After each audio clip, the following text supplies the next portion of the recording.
So yeah. This is what happens when I record and think I'm done, but no, they're going to talk for like 10 minutes in a video.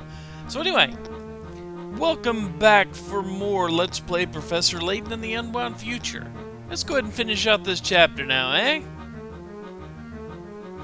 Let's see. There's one. There's two.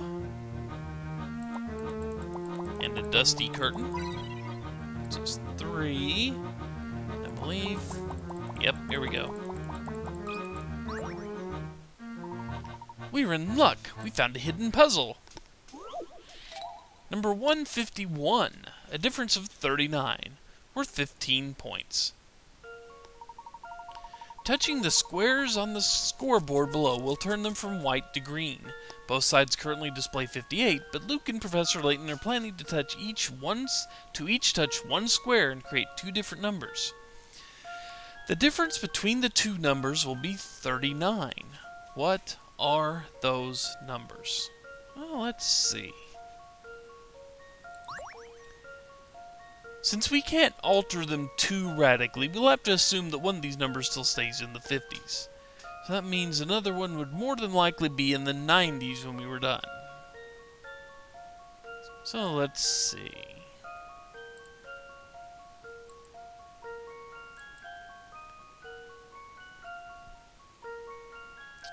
Let's see, if we had 98 here, we make 59. Yep.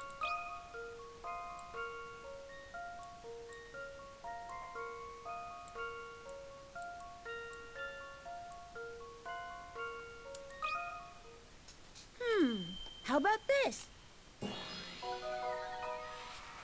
No puzzle can stop Layton's apprentice. Correct. One side will be 98 and the other 59. There's nothing like the sense of accomplishment that finishing a good puzzle brings. Even if we're in a hurry to get out of here because the alarm was going off. Which is over here. Aha! There's a trapdoor here! I'm glad my hunch was right. This is our ticket out of here. Ooh, this stairwell is awfully narrow, and there's more than one path. Which way do we go, Layton? Look, there's a map here that charts out the network of tunnels below us. Let me see. My, this is a bit of a tangled mess, isn't it? Puzzle 97, Blind Escape, worth 30 points. In the maze of tunnels below, you can't turn until you hit a wall. Following this rule, you need to reach the goal without taking the same path twice or running into any dead ends. Which route should you take? Draw a line to plan your escape. Yeah, let's see here. Working backwards usually results in some good, results, so we can work backwards here. Now, if we need to hit a wall before we turn, and we obviously can't turn down here because, well, there's no wall blocking it. So we gotta turn up here. And we wouldn't have stopped here, we'd have stopped here. Well, let's see.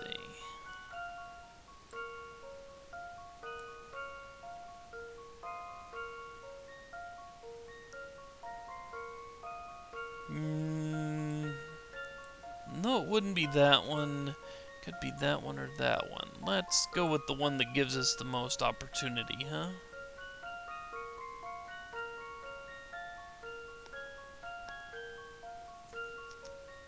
Let's see here. Could we turn down this path?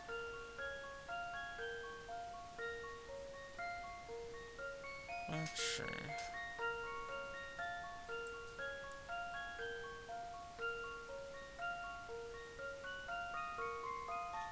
Yeah. Maybe, but I'm thinking we need to go this way. Yeah, that gets us there. So we started going south, we hit the wall, hit the wall, hit the... Yeah, that looks like it'll work right there. That should do the trick. just as I suspected. Nice escape. You found the way out. The passages below are too narrow for all of us to move through at the same time. If we wish to get out of here quickly, we'll need to split into 2 groups. I don't like it, but it seems we've no choice. Now, who should I take with me? You always get to be the gentleman. This time, let me escort the young lady. Sorry, but I prefer your coming with me, Don Paolo. Very well then, Flora and I will break off. Luke, you go with the professor and help him keep an eye on Don Paolo. Little Luke, trade with me. I want to be in the professor's group. Flora, we'll see each other again soon enough. Go with Big Luke, and we'll meet back at the hotel. Alright, our groups are set. Let's get moving. Ouch! What'd I just run into? Let me guess. A wall? Let me feel. This might actually be a door. Oh yeah, it is. There's a handle here. Whew. Great. Now where are we?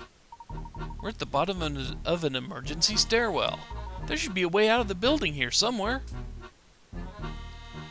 But of course... There... There... One there...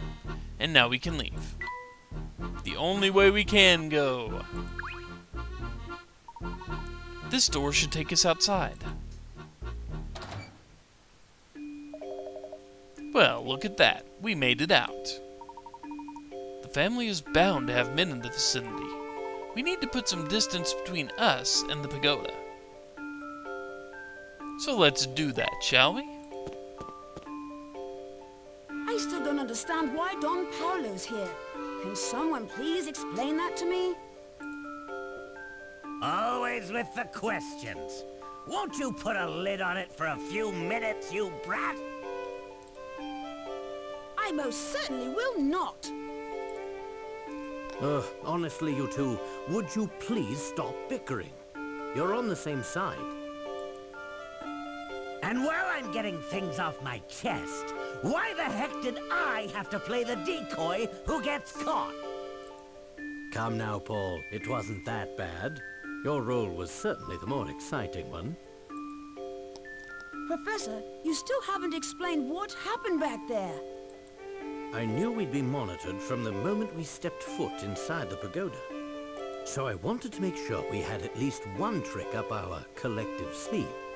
Don Paolo, master of deception and disguise, seemed like the perfect man to employ for the task. You two are friends? That's the first I've heard of this. Ha! Don't get it confused, kid. I'm no friend of his. We both want answers to the same questions. So we decided to work together. That's all. When did this start? Tell me, Luke, when we visited Dr. Schrader, did anything he said strike you as strange? No, not really. It was his greeting that made me suspicious. Huh? Who's that? Oh, it's you, Herschel. And little Luke. Sure, I remember it. But what of it? He didn't seem terribly surprised to see little Luke, did he? Oh, of course. In the future, I'm not a kid anymore. But the doctor didn't even notice. Precisely. That means Dr. Schrader was... Don Paolo in disguise, yes. So you knew he was a fake before he even said 4 sentences. Wow, you're good, Professor. That planted the seed of doubt, though I didn't confirm my suspicion until much later. Did Don Paolo pose as anyone else? Yes, he did a bit of spying on us as Dean Del Mono when we met him last. From the moment I laid eyes on him, it was obvious we were dealing with an imposter. Amazing. How did you know? His white hair gave it away. But white hair seems perfectly natural on a man his age. Not if he wears a wig. He let me in on his secret some time ago. He's been bald for ages. Don Paolo mistakenly selected a white wig to show how much Dean Delmona had aged. Wow, nice work there, Professor. Shortly after that, I confronted Don Paolo and had him tell me everything. It seems Dimitri had been paying him quite handsomely to make sure we headed toward the pagoda. I filled Don Paolo in on all the strange happenings we've witnessed here. And then I requested his assistance in solving this mystery. Well, that all makes sense, I suppose. But the part I still don't get is why Don Paolo decided he wanted to help us. After all, this is the fellow who tried to run us over with a Ferris wheel. That's none of your business, brat. Hey, call me a brat again and just see what happens. It was Claire, Luke. It all had to do with Claire. The woman Dimitri was talking about? Claire was my girlfriend back when I was just starting my academic career. She was a researcher who worked in the same laboratory as Dimitri. Oh no! So she... Yes. The last time I saw her, she was on her way to the lab the day of that massive explosion. The oddest thing is that the accident received very little media coverage. It's clear someone with a lot of influence was suppressing information about the incident. I did everything I could to research the matter on my own. My efforts were largely fruitless. I had no idea. It's likely that Dimitri feels he is to blame for Claire's death. His obsession with going back in time seems like a twisted version of atonement. What a terribly sad story. But what does it have to do with Don Paolo? Well, Luke, as it turns out, Dimitri and I weren't the only ones with strong feelings for Claire. No way! You mean... What? Don't act so surprised. I have feelings too, you know. Thanks for meeting me on such short notice, Herschel. Oh, no. It's my pleasure. Here, this is for you. What is it? A letter, of course. Read it at home. Why don't you just tell me what it says? I'm right here, after all. My, you're making this quite difficult. What I want to say is, well, in short, this.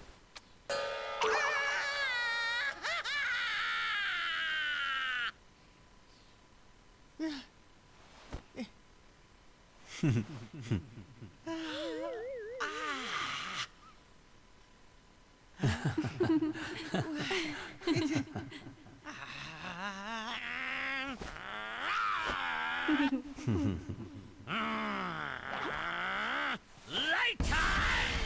You! You will pay for this someday! What was that? Huh?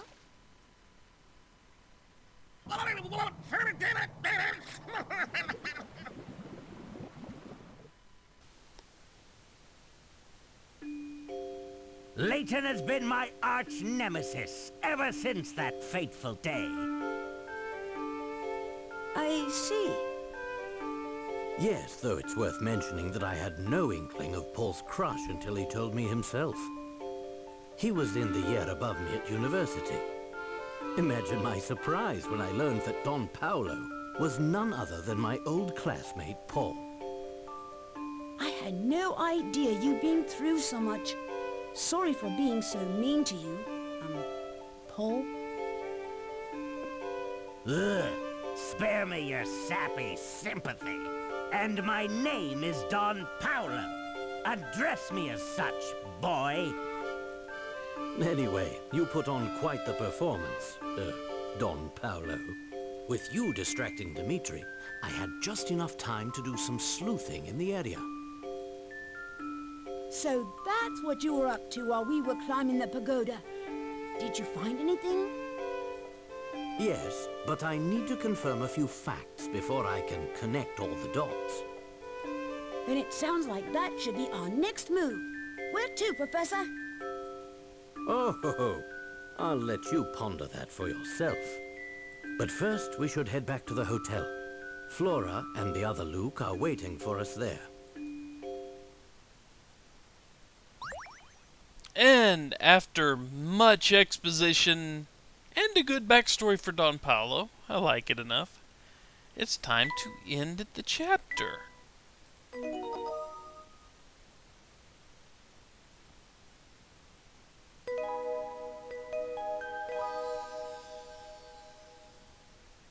So there we have it. The end of Chapter 9, start of Chapter 10, Across the Thames. When we return, we will begin this chapter properly. Or at all. Either way works for me. So until then, take care, folks. See you next time.